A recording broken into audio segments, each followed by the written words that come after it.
Hello everyone guys, मैले आजभन्दा 2 वर्ष अगाडि ड्रागन फ्रुट लगाएको थिएँ। यो फ्रुटले एकदम राम्रो फुलहरू फुलिरहेको छ र फल पनि यस्तो तरिकाले फल लाग्दो रहेछ हैन। यसमा चाहिँ लगभग 20-25 वटा फुलहरू फुलेछ।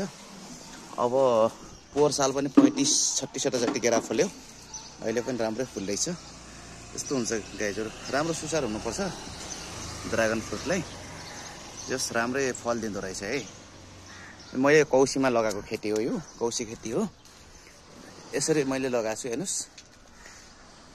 मैले बाँस तेर्सो पारेर चाहिँ यसलाई ताएर हालेर यसरी मैले चाहिँ फुलाएको छु। तपाईहरुले पनि यसरी नै कौशीमा पनि ड्रागन फ्रुट रोप्न सक्नुहुन्छ, फलाउन सक्नुहुन्छ। फुल यसै राम्रो फुल्दो रहेछ।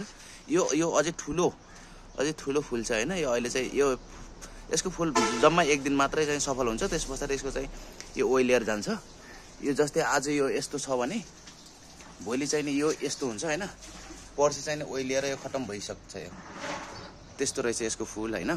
गाइजहरु, तपाईहरुले पनि यस्तै ड्रागन रोपेर चाहिँ नि कौशीमा फल फलाउन सक्नुहुन्छ, खान सक्नुहुन्छ है साथी हो। यो राम्रो खाले रातो र सेतो हुन्छ। यो रातो खालको हो, सेतो खालको त्यति नमिठो, त्यति नराम्रो हुन्छ। यो चाहिँ राम्रै हुन्छ। यो रातो खाले हो। यसमा पनि 20-25 वटा फुल फुलेको छ।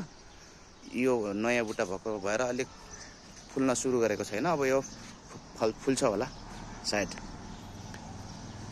ल, तपाईहरुलाई पनि रोप्ने इच्छा आकांक्षा छ भने मैले बिरुवाहरू पनि बनाएको छु।